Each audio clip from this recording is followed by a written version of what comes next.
السلام عليكم. النهارده هعرفكم من المسلسلات اللي هتشوفوها في رمضان 2023، ولان المسلسلات كتير هقسمها على حسب القناه اللي هتعيد عليها، والفيديو انا تعبت فيه قوي فتدعموني بلايك وسبسكرايب. اول قناه معانا هتكون قناه ام بي سي مصر، واول مسلسل هو مسلسل المداح مكمل بنجاحه من موسم 2021 لاول جزء ليه، والمسلسل من بطولة حماده هلال وهبه مجدي ومحمد سرحان وحنان سليمان، والقصه هتدور حوالين الشيخ صابر واللي هو هيوقف اي شر يتحط قدامه، وهيكون المسلسل بعنوان اسطوره عشق، والمسلسل من تاليف امين جميل ومن اخراج احمد صالح. وتاني مسلسل معانا على قناة ام بي سي مصر هو مسلسل الأجهر. المسلسل من بطولة عمرو سعد، والمسلسل هتدور أحداثه في إطار درامي شعبي، والمشاكل اللي هتواجه عمرو سعد في المسلسل دوت بدأ تصوير من حوالي شهرين، والمسلسل من بطولة عمرو سعد ودرة وعمرو سلامة ونهدي السباعي وسيد رجب وأحمد صفوت ونور النبوي، والمسلسل من إخراج ياسر سامي. وتالت مسلسل معانا مسلسل وسط البلد، والمسلسل بيتم عرضه من اكتر من سنتين، ويعتبر واحد من اكبر الاعمال الدراميه بيتم عرضها الفتره الاخيره، والمسلسل ده كان يعتبر بديل عن مسلسل رمضان كريم في موسم 2022، والاحداث بتاعته بتتكلم عن لمه العيله والحاجات اللي بنعملها في حياتنا العربيه في شهر رمضان الكريم.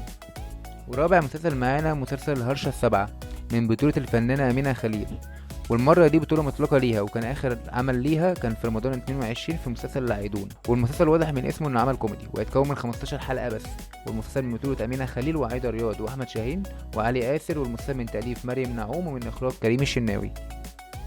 وخامس مسلسل معانا هو مسلسل حضرة العمدة من بطولة روبي، والمسلسل بتدور أحداثه في أجواء درامية صعيدية، وإن في ست مسكت عمدة في إحدى القرى، ومن بطولة روبي وسميحة أيوب ولطفي لبيب وصلاح عبد الله وأحمد رزق وأحمد بدير وبسمة محمد، والمسلسل من إخراج عادل أديب. وكده خلصنا مسلسلات ام بي سي مصر، وندخل على أهم برامجها، وهم برنامج الصدمة وبرنامج رامز جلال. وبرنامج رامز جلال هتكون المقلب بتاعه مع نجم الكرة كريستيانو رونالدو.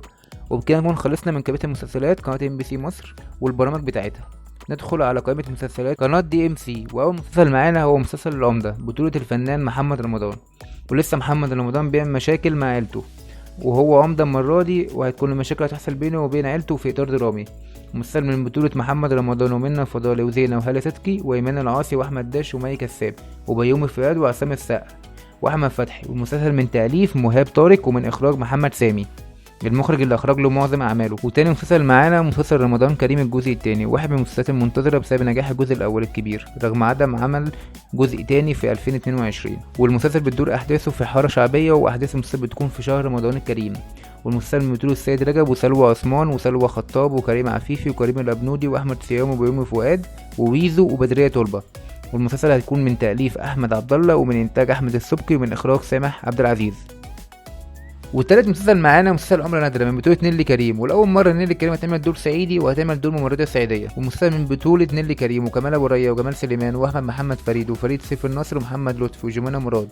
المسلسل من تأليف مدحت العدل وإخراج مندو العدل. والرابع مسلسل معانا على قناة دي ام سي هو مسلسل سوق الكانتو، والمسلسل من بطولة أمير كرارة، والمرة دي هتكون عودته للأعمال الشعبية بعد توقفه عنها بعد مسلسل حواري بوخارست، وبتدور أحداث المسلسل في سنة 1920 في سوق البنا. والمسلسل من بطولة أمير كرارة ومي عز الدين وفتحي أبو وهاب ومها النصار وتامر نبيل وأحمد تهامي وشريف إدريس، والمسلسل من تأليف هاني سرحان ومن إخراج حسين المناوي. وبعد كده ندخل على قناة الحياة، وأول مسلسل معانا هو مسلسل علاقة مشروعة من بطولة النجم ياسر جلال، والمسلسل هيكون قصير ومدته 15 حلقة بس، والمسلسل بتدور أحداثه في إطار درامي ورومانسي، والمسلسل من بطولة ياسر جلال ومي عمر، والمعلومات عن المسلسل ده قليلة لأنه لسه بادئين في تصويره من قريب. ومعانا بعد كده مسلسل جميلة من بطولة الفنانة ريهام حجاج بعد نجاح المسلسل الأخير يوتيرن، والقصة بتاعت المسلسل بتتكلم عن القضايا الاجتماعية في مجتمعنا من ناحية الطلاق والزواج والأبناء. والمسلسل من بطولة ريهام حجاج وعادل صبري وسوسن بدري ويسرا اللوزي وأحمد توفيق وهشام إسماعيل ونبيل عيسى وعبير منير، والمسلسل من تأليف أيمن سلامة ومن إخراج سامح عبد العزيز. كده عندنا مسلسل بابا المجال من بطولة الفنان مصطفى شعبان، وكالعادة المسلسل هتدور أحداثه في إطار شعبي درامي، وهيكون مصطفى شعبان تاجر قطع غيار، ولكن ده مجرد غطاء عليه لأنه في الحقيقة تاجر مخدرات كبير.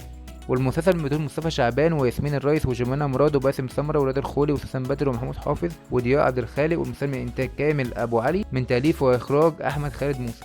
ورابع مسلسل معانا مسلسل الحمد لله على السلامة من بطولة الفنانة القديرة يسرا، وزي رمضان اللي فات المسلسل هتكون أحداثه في إطار دراما اجتماعي كوميدي، والمسلسل من بطولة يسرا وشيماء سيف ومين السيد وعنبة، والمسلسل من تأليف محمد ذو الفقار ومن إخراج عمرو صلاح. وده كان آخر مسلسل معانا على قناة الحياة. ندخل على قناة أون، وأول مسلسل معانا والأكثر انتظارا المسلسل الكبير أوي الجزء السابع، والمسلسل من بطولة أحمد مكي ومحمد سلام ومحمد فتحي ورحمة أحمد وهشام إسماعيل وبيومي فؤاد ومصطفى غريب وحاتم صلاح، ومن تأليف مصطفى صقر ومحمد عز، ومن اخراج احمد الجندي. وتاني مسلسل معانا مسلسل الكتيبه 101 من بطوله النجم احمد السقا، واحداث المسلسل عن الكتيبه 101 ودورها العظيم في الدفاع عن وطننا وحمايه امننا. والمسلسل من بطوله احمد السقا، وهيشاركوا في البطوله النجم عمرو يوسف وآسر ياسين. بس لان الفريق متاخر في العمل على المسلسل مفيش معلومات كتيره عنه، بس غالبا هينزل في رمضان الموسم دوت. وبعد كده نروح لمسلسل سر السلطان، والمسلسل ده واحد من اضخم الاعمال الموسم دوت، لانه بيضم اكتر من 60 نجم من نجوم الشاشه المصريه، وبطولة احمد فهمي وحسين فهمي واحمد السعداني وحنان مطوع وريم مصطفى وعدد كبير جدا من نجوم مصر. المسلسل من تأليف يوسف إدريس ومن إخراج خالد يوسف، ودي أول عودة للمخرج خالد يوسف بعد سفره للخارج السنين اللي فاتت. وبعد كده ندخل على مسلسلات قناة النهار، وأول مسلسل معانا مسلسل ستهم من بطولة النجمة روجينا، والمسلسل نزل له برومو بعد رمضان 2022 بكام شهر، وبتدور أحداثه عن قصة كفاح 4 سيدات تعبوا في حياتهم والحاجات اللي اضطروا يعملوها عشان يقدروا يعيشوا. المسلسل من بطولة روجينا وياسين التهامي، ومسلسل من تأليف نصار عبد الرحمن ومن إخراج رؤوف عبد الرحيم. وآخر مسلسل معانا مسلسل بطن الحوت، وأحداث المسلسل بتدور حوالين صراع كبير بين رجال الدين وتجار المخدرات، وعدد حلقات المسلسل 15 حلقة بس. والمسلسل من بطولة محمد فراج وأسماء أبو اليزيد وباسم سمرة وحسن أبو الروس. والمسلسل من تأليف محمد شمس وإخراج منير الزعبي.